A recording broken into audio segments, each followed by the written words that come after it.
Hi, everyone. My name is Michaela MacColl, and I am a local writer here in Westport, Connecticut. I am very involved with the Westport Museum, and when they asked me to write about or talk about one of my books, I was happy to. Um, I've written 10 books of historical fiction for young people. Most of them are about young women who grow up to be famous. I've written about Princess Victoria, who becomes queen. I've written about Beryl Markham, Emily Dickinson, Jane Austen, the Bronte sisters, and today I'll be talking about Louisa May Alcott.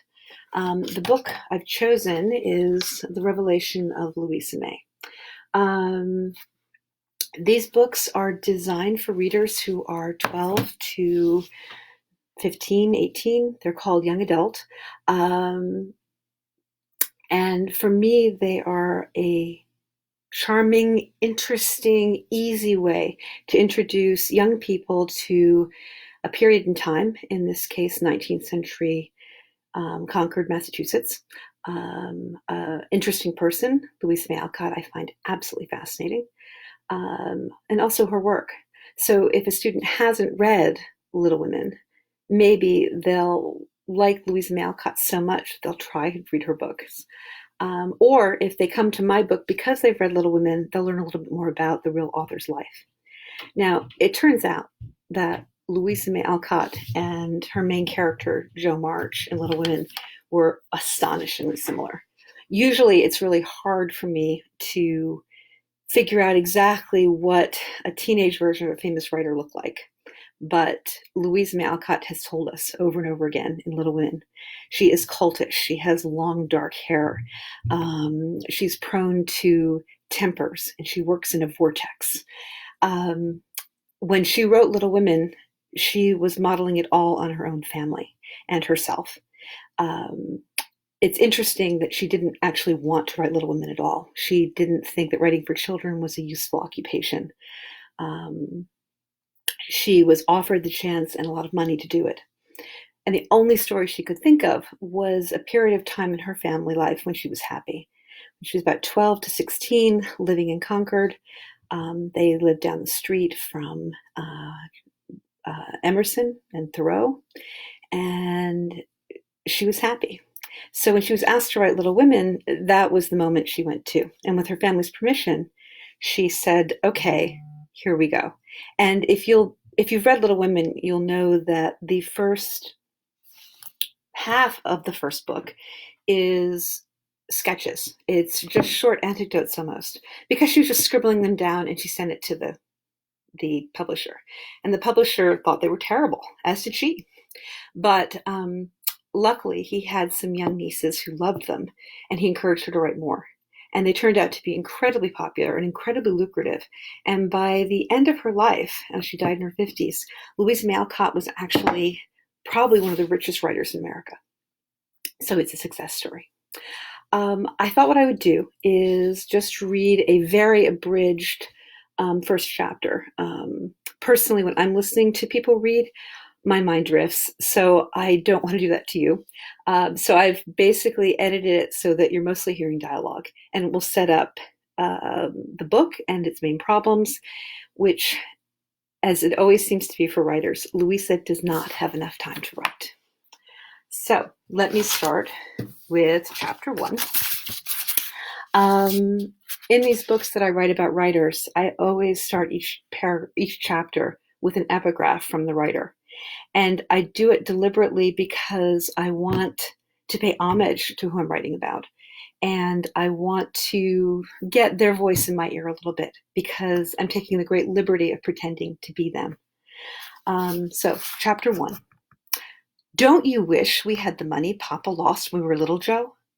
Dear me, how happy and good we'd be if we had no worries. And now, my writing. You're leaving me? Her father's words floated through the cracks in the door. Louisa stifled a cry. Marmee would never leave them. Abandoning her desk, Louisa pressed her ear to the door. Bronson, you've left me no choice. Marmee's voice was tight, as though her vocal cords had been wrung like a wet rag. Louisa opened the door with one finger just a bit to see her mother pacing back and forth across the narrow parlor. I can't economize anymore, Marmee said. We can't afford to stay in this house or buy necessaries for the children. If you won't work for money, I shall have to. It's a good job. Her father looked as handsome and stubborn as ever, but his voice shook as he said, It's so far.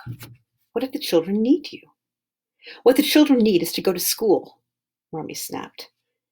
Bah! What better teachers could they have besides me? Emerson and Thoreau, he said. Millionaires would pay a fortune for their children to have such an education. But their education, such as it is, lacks discipline. All the better, Bronson exclaimed. You know my methods. Anna is only 17 and she has to work for a living far from home. And what about Louisa? She should be going to parties and enjoying herself as I did when I was her age. Huddled against the door, Louisa sighed. She knew she should find a job like Anna had, but she hated teaching and sewing and all the respectable ways she could earn money. And anything that pulled her away from writing her stories and poems was a waste of her time. Marmee stood, her back rigid and her hands clenched. Come with me, she murmured. The hotel would like you to teach classes. You'd be supporting the family, and we could be together. Ah, breathed Louisa. This was Marmee's plan. My dear, my work is in my mind and in the hard labor I do to grow our food. I have no calling to work for others. Don't ask me to compromise my principles for money. You would have us starve for your principles instead. Louisa could tell her mother was close to tears. Your family, my family's generosity has been exhausted, time and time again. They wonder why you'll gladly take money that others have worked for, but you won't work for yourself. Louisa had only the vaguest memories of her father ever working for a living. When she was 3, he had a school in Boston. His revolutionary ideas included fresh air in the classroom, no corporal punishment, and the strange idea that children could teach the teachers. At first, wealthy parents had flocked to the school. But then Bronson admitted a black girl as a pupil, and he lost his backers. 13 years later, Louisa couldn't recall her father working for money, no matter how bare the larder. Marmee went on, ice in her voice. You give me no choice but to take the job. Bronson sank into an armchair and wiped his brow. But who will take care of me? Louisa pressed her forehead against the door jamb, steeling herself against the answer. Louisa will, Marmee said. She's a fine housekeeper. Louisa scrambled to her feet and burst into the room. Marmee, you can't leave me here to do everything. Beth's no help. She's still recovering from her cold. And baby May won't do anything but draw. If I do all the cooking and the cleaning and the shopping and take care of them, I'll never have a chance to write. It's not fair. Father won't get a job, so I have to be a slave. Louisa, both Marmee and Bronson cried at once. A young lady never eavesdrops, Marmee said in a forbidding voice. Honest labor to care for your family is not slavery, Bronson scolded. You've met true slaves. You know the cruelty they suffer. By comparing yourself to a slave, you demean both you and them. Louisa closed her eyes and pressed her fist against her eyelids. I'm sorry, she whispered. Go back to your room, Marmee said. Her eyes averted from her parents, Louisa slowly crossed the parlor, closing her door behind her. She shoved her bare feet into her boots, jerked her shawl from its hook, and slipped into the garden. Her ability to sneak out at night was her private antidote to the press of living with so many people. The chilled night air stung her skin, and a breeze stirred her nightdress about her knees. Money, money, money. How she hated being dependent on the kindness of friends and family. Louisa was tired of being grateful. From the corner of her eye, Louisa caught a glimpse of movement in the shrubs by the front windows. She reached for her stout walking stick. Who's there? She called. A cracking noise of a foot on a twig, then a deliberate silence. I said, who's there? Peering around the corner, next to the parlor's big bay window, she saw a man's figure, barely visible. Suddenly the figure blinked, revealing the frightened white of his eyes. His darkness was not the cover of night, but the color of his skin. What's your business here? She asked sternly. Excuse me, miss. The man's voice was deep and polite. Are you the station master? Louisa sighed. Exactly what the Alcott family needed right now. Another fugitive slave. So that's chapter 1, much abridged. But it really sets up Louisa's problem. She's 16 and the mother she worships, who keeps the household together, is going away for the summer. which means there's a brief moment in time where Louisa can get into trouble. She's battling with her father because she's resenting the impact he has on the family. He was apparently a very brilliant speaker, the kind of person who would mesmerize a room when he talked. But whenever he wrote, mishmash, he couldn't get published. Now, Emerson was his good friend, and Emerson encouraged him to move to Concord. And he and Thoreau were also good friends. And Louisa grew up with both these famous philosophers. And Emerson, who was very well established and quite wealthy, would visit every week. And after he left, they would find a $10 bill on the mantelpiece because that's how he was helping the family survive. And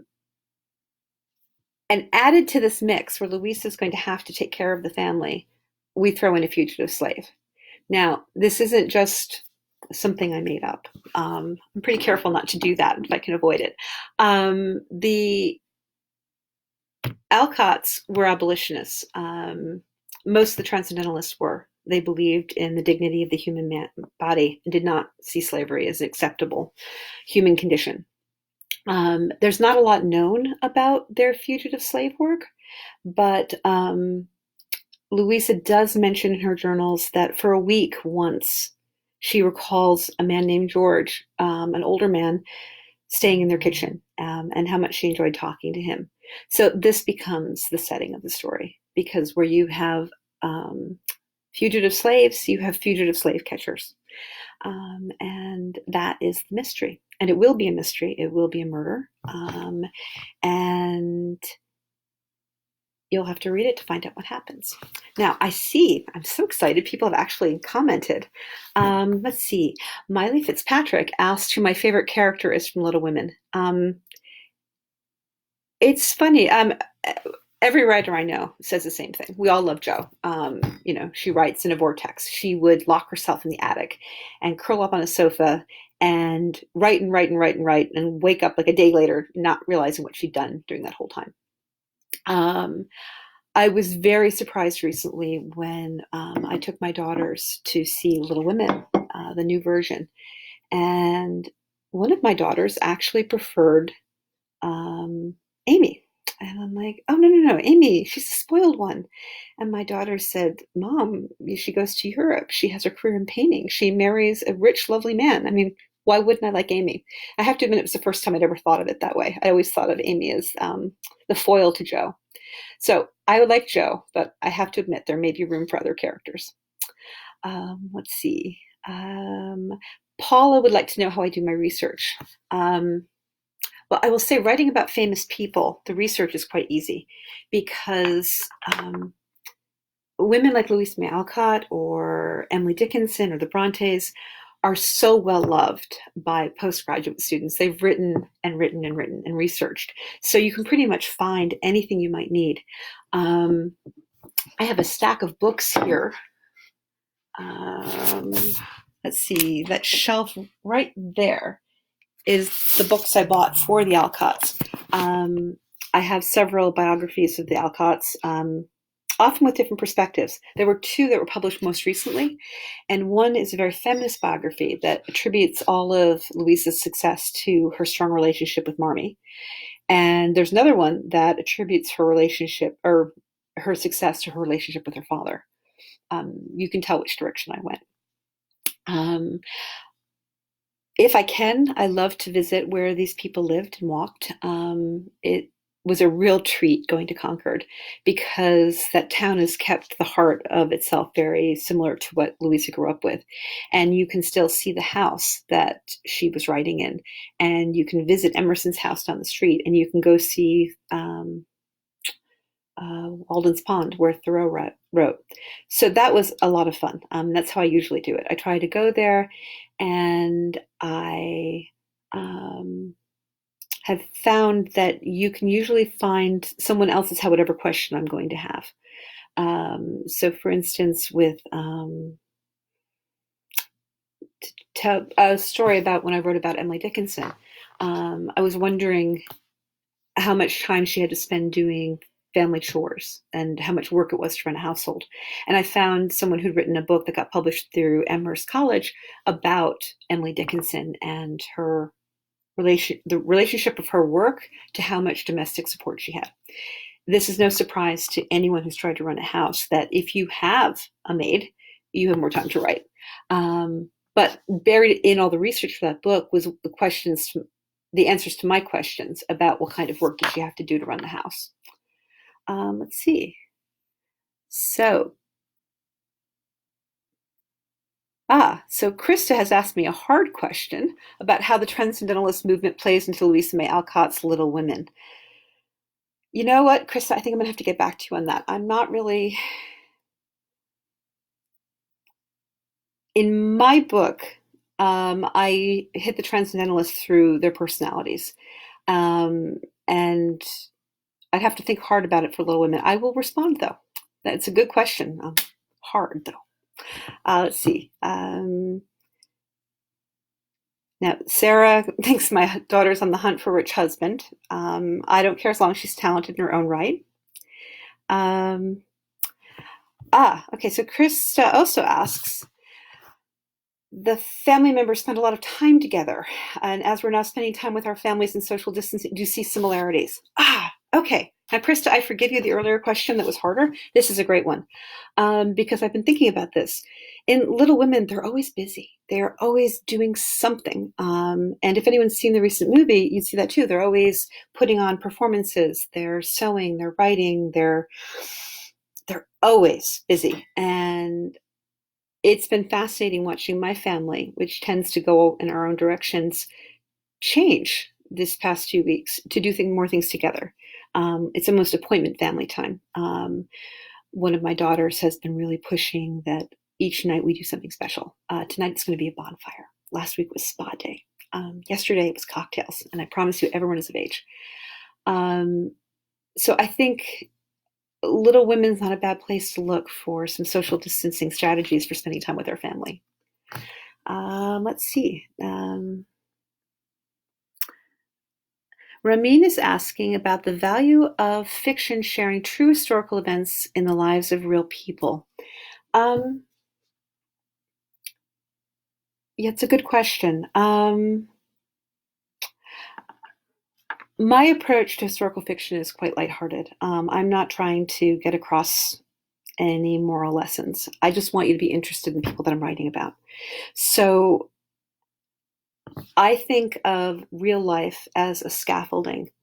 And I'm scrupulous to the extent I can be about what people look like, who they might have seen, what they ate, what their houses look like. Any information I have that I can verify, I use. But then I weave my own story into it.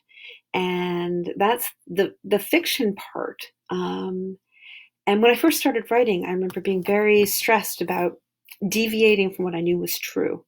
I was writing a book about the Brontes, and I knew the Brontes had never left Haworth. They never, ever left.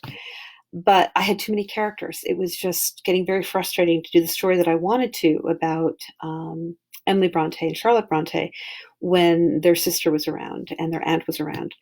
And I'd given the book to a friend of mine, you may know, Laurie Hall Sanderson, whose historical fiction is spectacular. And she said, well, why are these people here? Send them away. And I said, but they didn't go away. And she said, but for the purposes of your story, send them away. And this was heresy to me when I first started. And she looked at me and she said, Michaela, the back matter, that's your parachute. So every book I write has a long author's note where I explain what's true and what's not. And that gives me the freedom to tell an engaging story that did not happen, but that contains a lot of biographical elements. I remember the first book I wrote, and one of my daughters said, oh my God, Mom, 10-page author's note. Are you crazy? Who reads these? And I said, well, I read them. And I will tell you, every librarian and teacher I ever talked to about this book thanked me for the author's note. So I think it's a matter of perspective, what you like. Let's see.